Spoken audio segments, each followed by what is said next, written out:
Hello friends, welcome to மாங்கனி சமையல். இன்னைக்கு நம்ம மாங்கனி சமையல்ல குட்டீஸ்ல இருந்து பெரியவங்க வரைக்கும் நம்ம எல்லாருக்கும் ரொம்ப ரொம்ப பிடிச்ச உருளைக்கிழங்கு சிப்ஸ் எப்படி பண்றதுன்னு பார்க்கலாம்.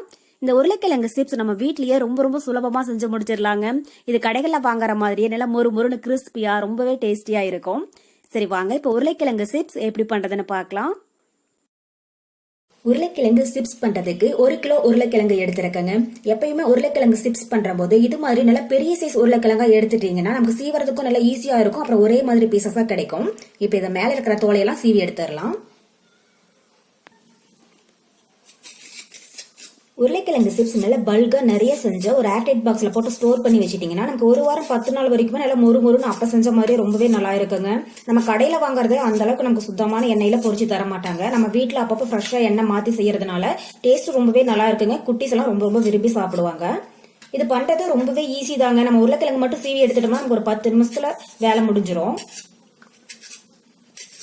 இப்ப லாக்டவுன் டைம் அப்படிங்கறதால நம்ம வெளியில எந்த கடையிலுமே ஸ்வீட் வாங்குறது ஸ்நாக்ஸ் வாங்குறதுலாம் அந்த அளவுக்கு நல்லதும் ஹெல்த்தியும் கிடையாதுங்க. முடிஞ்ச அளவுக்கு வீட்லயே செஞ்சு கொடுங்க. பாருங்க, இப்ப உருளைக்கிழங்கு தோலையெல்லாம் நீக்கிட்டு தண்ணியில போட்டு வச்சிருக்காங்க. இதை வாழைக்காய் சீவிர கட்டையால நல்லா மெலிசா சீவி எடுத்துக்கலாம். நல்லா மெலிசா சீவி எடுத்துக்கோங்க.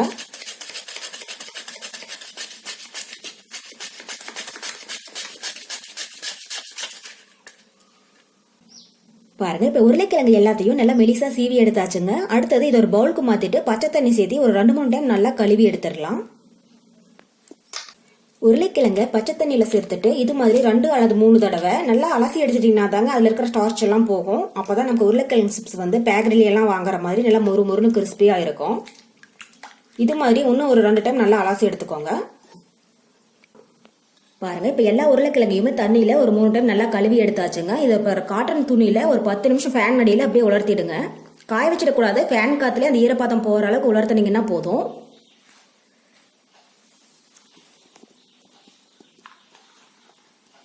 இது ஒரு 10 நிமிஷம் அப்படியே உலரட்டும். அடுத்தது ஒரு கிண்ணத்துல 1 டீஸ்பூன் அளவுக்கு உப்பு சேர்த்துக்கோங்க. கூடவே கொஞ்சமா தண்ணி சேர்த்துட்டு இதை நல்லா கரைச்சிடலாம். உப்பு தண்ணியை நம்ம சிப்ஸ் பொரிக்கிற போது அதுல சேர்த்தாதாங்க உப்பு வந்து உருளைக்கிழங்கு சிப்ஸ்ல ஈவனா ஸ்ப்ரெட் ஆகும். பாருங்க, உப்பு நல்லா கரைஞ்சிடுச்சு. இப்ப நம்ம உருளைக்கிழங்கு ஈரப்பதம் போக நல்லா உலர்ந்துடுச்சுங்க. அடுத்தது நம்ம இதை எண்ணெயில போட்டு பொரிச்சு எடுத்துடலாம். கடாயில இப்ப எண்ணெய் நல்லா சூடாயிட்டு இருக்குங்க. எண்ணெய் சூடானதும் ஸ்டவ் வந்து மீடியம் ஹீட்ல வச்சுட்டு நம்ம உலர்த்தி வச்சிருக்கிற உருளைக்கிழங்க உள்ள சேர்த்துடலாம். ஸ்டவ் வந்து மீடியம் ஹீட்லயே இருக்கிற மாதிரி பாத்துக்கோங்க. அப்பதான் உருளைக்கிழங்கு சிப்ஸ் வந்து நிதானமா மொறு மொறுன்னு பொரிஞ்சு வரும். ஹைல இருந்துச்சுன்னா சீக்கிரமா கலர் மாறிடுங்க. அப்புறம் உருளைக்கிழங்கு சிப்ஸ் வந்து மொறு மொறுப்பா இருக்காது, கொஞ்சம் வதவதன்னு இருக்கிற மாதிரி இருக்கும். உருளைக்கிழங்கு உள்ள சேர்த்துட்டு இதுக்கு மேல கொஞ்சமா உப்பு தண்ணி விட்டுக்கோங்க. அதிகமா சேர்த்துடாதீங்க, உருளைக்கிழங்கு சிப்ஸ் உப்பா போயிடும். இப்ப வந்து கொஞ்சமா சேர்த்துக்கோங்க. கடைசியா டேஸ்ட் பார்த்துட்டு பத்தலைன்னா கூட கொஞ்சம் உப்பு தூவி விட்டுக்கலாம். இது மாதிரி லைட்டா கலந்து விட்டுட்டே இருங்க. அப்பதான் சிப்ஸ் வந்து நமக்கு கலர் மாறிடாம நல்லா மொறு மொறுன்னு பொரிஞ்சு வரும். ஸ்டவ் வந்து மீடியம் ஹீட்லயே இருக்கட்டும். நம்ம சூடான எண்ணெயிலேயே உப்பு தண்ணி சேர்க்கிற போது எண்ணெய் பொரிஞ்சு மேல விழுகுமே நினைக்க வேண்டாம். அந்த உருளைக்கிழங்கோட சலசலப்பு அடங்குறங்காட்டி நீங்க உப்பு தண்ணி சேர்க்கிற போது அது பொரிஞ்சு மேல எதுவும் விழுகாது. இது மாதிரி நம்ம சேர்க்கிற போதுதான் நமக்கு கடைகள்ல எல்லாம் வாங்குற மாதிரி சிப்ஸ் வந்து ரொம்பவே டேஸ்டியா இருக்கும்.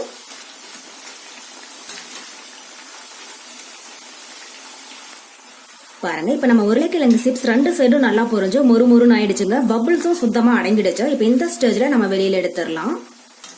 இந்த அளவுக்கு பபிள் நல்லா அடங்கிடணுங்க. அப்பதான் சிப்ஸ் வந்து நமக்கு நல்லா மொறு மொறுன்னு இருக்கும்.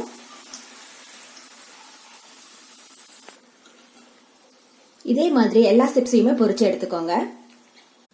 பாருங்க, இப்ப எல்லா உருளைக்கிழங்கு சிப்ஸையுமே எண்ணெயில போட்டு பொரிச்சு எடுத்தாச்சு. நம்ம 1 கிலோ உருளைக்கிழங்கு எடுத்த போது நிறைய இருந்த மாதிரி இருந்துச்சுங்க. ஆனா எண்ணெயில போட்டு பொரிச்சதும் கொஞ்சமா ஆயிடுச்சு. இது மாதிரி நீங்க நிறைய செஞ்சு ஒரு ஏர்டைட் பாக்ஸ்ல போட்டு ஸ்டோர் பண்ணி வச்சிட்டீங்கன்னா 10-15 நாள் வரைக்குமே நல்லா மொறு மொறுன்னு ரொம்பவே நல்லா இருக்குங்க. குட்டீஸ் எல்லாம் விரும்பி சாப்பிடுவாங்க.